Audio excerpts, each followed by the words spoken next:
Hello. Welcome to my new channel direction. Now, I'll just describe my situation really quickly, briefly. Yes, I haven't made a video in a very long time. Yes, all my 22 subscribers do not care. And yes, I'm having a new channel direction, and it's basically, long story short, gonna be like physics, right? So I'm gonna do like civil engineering, because I study civil engineering. I'm a civil engineering student. That's why I know calculus and all that stuff, even though I'm self-taught. But here's the deal. I'm going to start making videos on like structural analysis and geotechnical engineering, because it's something that's interesting to me. And I know there's like so many videos on YouTube on like structural analysis, but it's okay, because I believe that I'm a breath of fresh air. So, and I've also got, in my opinion, a lot to offer, because there's a lot of YouTubers out there. And whenever I've personally tried to look for information on civil engineering, right? For structural analysis, it's okay, because there's a lot of YouTubers out there that speak English.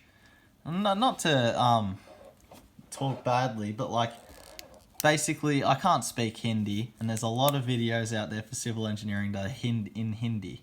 And that's like unfortunate for me, because I can't speak it, and it's like the content that I needed, you know? And it's just a shame that it's like only in Hindi.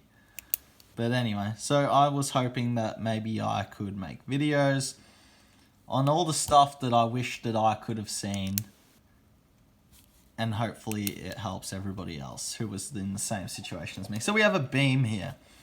We have a pin support, which resists forces in the X and Y direction. That's all you need to know. And a roller. And this is, by the way, so if you have a pin and roller, it's called a simply supported beam. And then the roller only resists forces in the Y direction. So it only pushes up, whereas the pin resists this way and this way. And we have a load, right? And the load is 1 kilonewton per meter, and 1 kilonewton is 1,000 newtons, like, you know. So yeah, and we have a 10-meter distance span between the two supports. Now, how do you go about solving this problem? I'm not going to go into the shear force bending moment diagram in this video, just because, nah. So, let's do it. Take the sum of the moments. Now, what you do is you label each point. So you have A, you have B. You should always do that.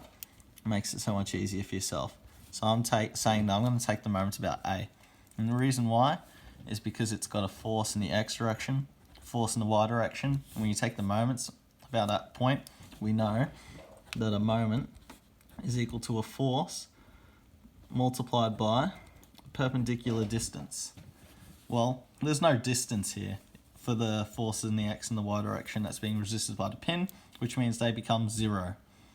So the only considerations in this calculation is the load and the support reaction. So we take the moments about that point, but we specify if it's clockwise or counterclockwise. I am going to specify counterclockwise as my positive. And it does not matter. You get the same answer every time if you go clockwise as your positive or counterclockwise as your positive. And I'll describe what this means. It's really, really simple. So I've said the sum of the moments about A, and by the way, it's equal to 0 because it's in static equilibrium. Static equilibrium just means that this structure is balanced. It's not falling, it's not pretty much failing, it's able to hold this. So we want to know what forces are here that's able to hold this load, and for the structure to not be moving. So, sum of moments about A equals 0. So therefore, we have 1 kilonewton per meter. By the way, that 1 kilonewton per meter, you imagine that it's about A, so it's in a circle like this.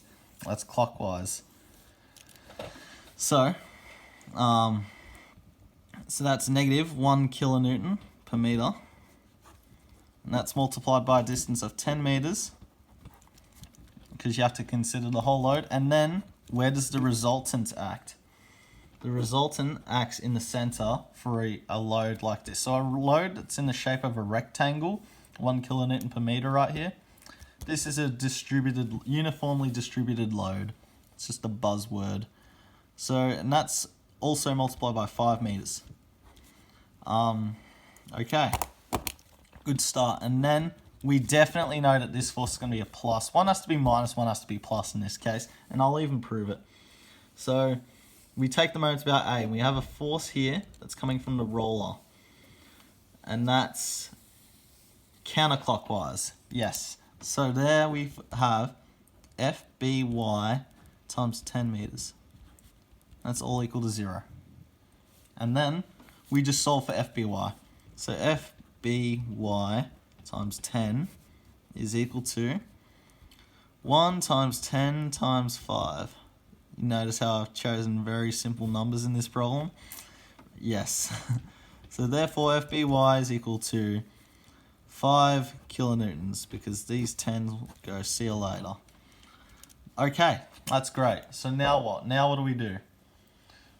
Sorry if the video stuffed up there. I hope it's still in action, and I hope that you didn't miss out on anything there, because my phone's on 10% battery.